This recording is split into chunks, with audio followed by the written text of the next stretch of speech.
এক নদীর ধারে ছিল একটা কলাগাছ ভর্তি ছোট একটা বন। সেখানে থাকত এক বুদ্ধিমান বানর।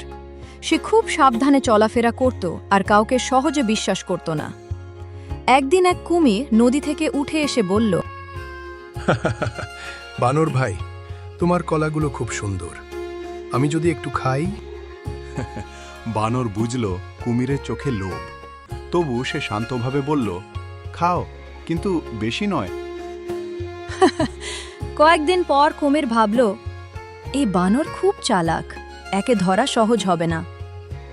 একদিন কুমির বানরকে বলল, নদীর ওপারে খুব বড় কলা গাছ আছে, আমি নিয়ে যাব। ঠিক আছে, কিন্তু আগে তোমার পিঠে উঠলে আমি চোখ বেঁধে নেব। নদী দেখলে আমার মাথা ঘোরে। কুমির খুশি হয়ে রাজি হল।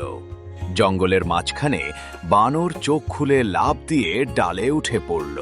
তারপর বলল, আসসালামু আলাইকুম কুমির ভাই, তুই কি ভাবেছিস আমার সাথে চালাকি করবি আর আমি বুঝতে পারবো না আমার নাম বান্দর?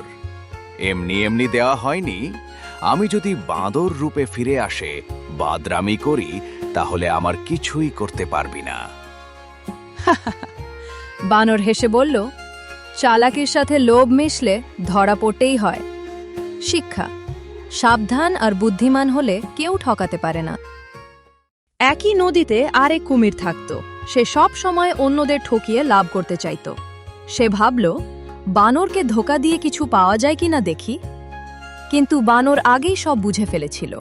কুমির যখন চালাকি করতে গেল, বানর তখনই বুদ্ধি খাটিয়ে পালিয়ে গেল। কুমির একা নদীর মধ্যে বসে ভাবল, আমি যদি সৎ হতাম আজ বন্ধুত্ব থাকত। সেই দিন থেকে কুমির বুঝল, বন্ধুতা জোর করে নয়, বিশ্বাস দিয়ে হয়। শিক্ষা: ধোকা দিয়ে কিছুদিন জেতা যায়, কিন্তু শেষে একাই থাকতে হয়।